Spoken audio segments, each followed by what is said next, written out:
এখানে পাক্কা 2 কেজি আছে, আপনি কিভাবে বলেন এখানে আধা কেজি? আচ্ছা মামনি, তুমি কি মাপ বুঝো না? না আঙ্কেল, আমি তো পড়াশোনা করিনি, তাই এটার মাপও বুঝি না। আমার বাবা আমাকে এটা লিখে দিছে। আচ্ছা, এটা লিখে দিয়ে তোমার বাবা কোথায় গেছে?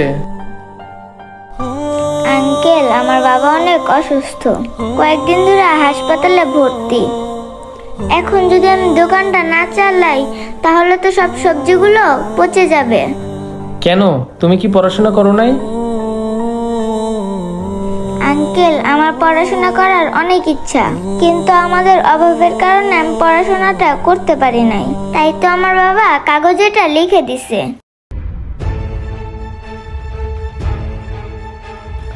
এই মিয়া, আপনাদের কি কোনোদিন লজ্জা হবে না? একটু সুযোগ পাইলেই অসহায়দের ঠকান, তাই না? আচ্ছা মামনি, এই পোটলাতে কতগুলো করে সবজি নিছে এই লোকটা? আঙ্কেল, ওই আঙ্কেলটা সবগুলো আধা কেজি করে নিচ্ছে। ও আচ্ছা। এই মিয়া, এইখানে প্রত্যেকটা পোটলাতে 2 কেজির উপরে সবজি আছে, আর আপনি বলতেছেন আধা কেজি করে।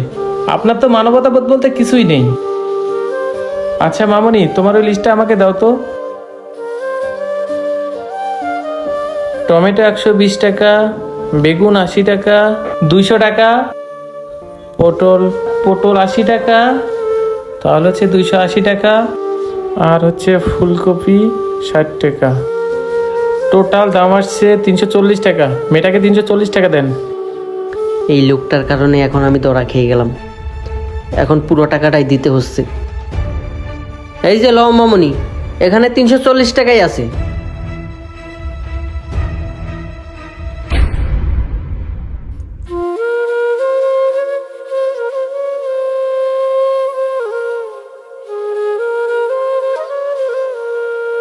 আঙ্কেল, আপনাকে অনেক ধন্যবাদ, আপনার জন্য আমি আজকে টাকাগুলো পেয়েছি।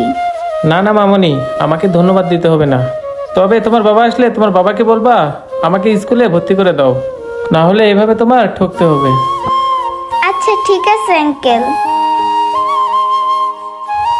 আপনার সন্তানকে সুশিক্ষায় শিক্ষিত করুন, নইলে আপনাকেও এরকম বিপদে পড়তে হতে পারে।